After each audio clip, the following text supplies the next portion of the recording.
In this week's episode of Random Political Candidates, we've got the secret love child of Joel Osteen and Benjamin Button, Mr. Josh Hawley. Born December 31st, 1979, his family would soon after move to Lexington, Missouri. Because of all the Lexingtons in the world to choose from, why not Missouri? Despite living his entire life in those square states in the middle that nobody can pick out on a map, he was fortunate enough to be born into money. Daddy was a well-to-do banker and sent him to prep school in Kansas City, where he really honed in on that douchey rich kid personality. The kind that makes that little voice in your head ask if, punching a child is really that bad. During his prep school years, he wrote columns for the local newspaper where he denounced affirmative action and wrote a whole column defending right-wing extremist groups right after Timothy McVeigh did the thing he did. Then he'd go on to get his BA in history from Stanford, one can only assume because he wanted to deep dive into what would have made 1930s Germany just a little bit more successful, and go on to get his Juris Doctor from Yale, and would spend some time working for the Becket Fund for Religious Liberty. Which is basically a bunch of religious nuts who also happen to be lawyers and spend their time lobbying the Supreme Court to make us a theocracy. Spent some time as a faculty member for Blackstone Legal Fellowship, just like a training summer camp that teaches lawyers how to force their religious beliefs on gay people and women. In 2016, he would go on to run for Attorney General of Missouri, where David Humphreys, a rich CEO, would spend $4.4 million of his own money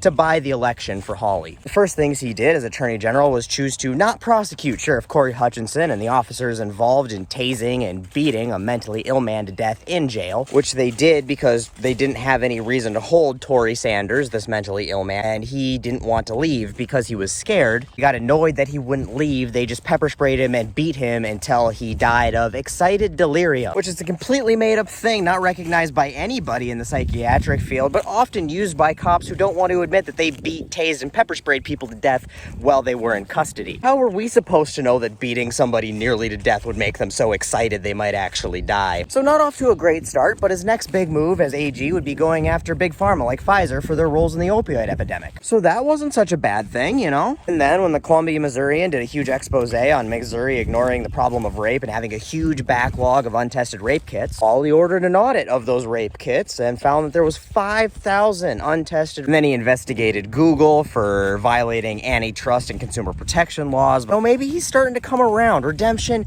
might be possible. But then there was that whole scandal with Eric Greitens, the Missouri governor, misusing public funds and then having an affair and blackmailing the woman to keep it quiet. And at first, Hawley absolutely refused to investigate it. And then he got a whole bunch of heat for that. So he's like, okay, I'll investigate it. And he's like, I looked into it. There's nothing there, And then once the evidence became so overwhelming, it couldn't be ignored, and he stepped down, Hawley was like, yeah, that's good enough. We don't need to charge him with a felony, And then in 2018, a bunch of Republican states got together again to have another lawsuit again about the Affordable Care Act being unconstitutional again. And of course, it would fail again. Hawley was all too excited to jump on board with that. And then later that year, Bobby Bostic would come in the news for appealing his sentencing of 241 years for robbery at the age of 16. A sentence that violated a Supreme Court ruling that stated that minors could not be sentenced to life for charges less than homicide. And Josh came out to publicly defend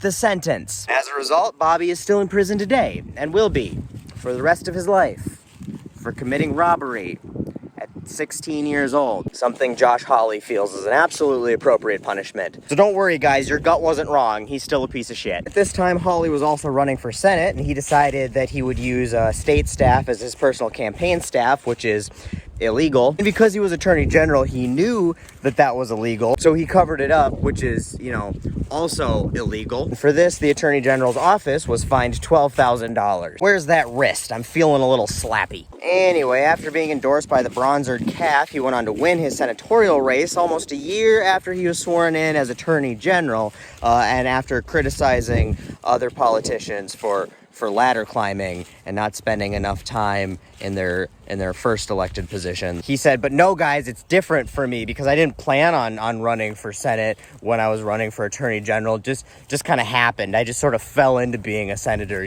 by accident. Oopsie. And then immediately after getting elected, an inquiry was opened into him misappropriating public funds during his campaign. And since then, he's taken all the worst parts about Mitch McConnell and all the worst parts about Ted Cruz and just mashed them together and is like, that's the senator I want to be. Doing things like being the only senator to vote against a bill amendment to investigate anti-Asian hate crime, and openly admitting shit like he thinks government should be guided by scripture, and being the only senator to vote against Sweden and Finland joining NATO because China. That's literally his only reason, is they shouldn't join because China is a threat. In that same vein, we shouldn't support Ukraine, and they also shouldn't be allowed to join NATO because China. He also went on a really big anti-Semitic rant about the cosmopolitan agenda. Then when it was pointed out that Joseph Stalin used the same cosmopolitan terminology as anti-Semitic rhetoric, he's like, oh no, you guys are just, reading into that too much. Really, because like anybody else talks about the cosmopolitan elite. This is a good one. On human trafficking, joshu-ah shucks Hawley says that it's only a problem because of the sexual revolution of the 1960s and premarital sex and contraception. Oh, in Hollywood. If everybody else was just like him, where they got married and only banged their wife those 3 times she got drunk enough to tolerate being touched by him,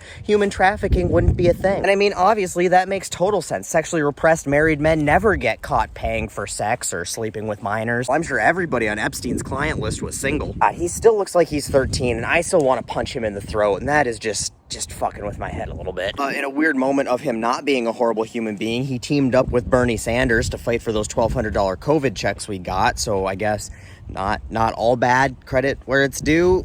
Then 2020 happened, and he went off the rails like Norfolk Southern. He was the first senator to object to certifying the election result. He blabbered on and on about baseless election fraud claims like he was a pillow salesman on a Coke bender. He got so annoying with the election fraud bullshit that even Walmart tweeted telling him to shut the fuck up, #sore loser. Some protesters, getting fed up with him trying to subvert democracy, went to his house and held a protest in the form of a candlelight vigil. And then when they left him a copy of the Constitution in case, he ever felt like maybe reading it, and he had a full-blown meltdown. A temper tantrum fit for that toddler face he's got. Saying, oh, that scumbag Antifa came to my house and vandalized it and threatened my family. And then when the Vienna, Virginia police were asked about this horrific vandalism of a senator's house, they're like, we're not sure what he's talking about. I mean, they wrote in chalk on the sidewalk out front, but that's not technically vandalism. I don't know, they seemed pretty peaceful to us. We didn't think it was that big of a deal. And then January 6th happens. And Hawley runs out to salute the treason tribe and hold up his white power fist. And at some point during his cheering on sedition, it dawned on him that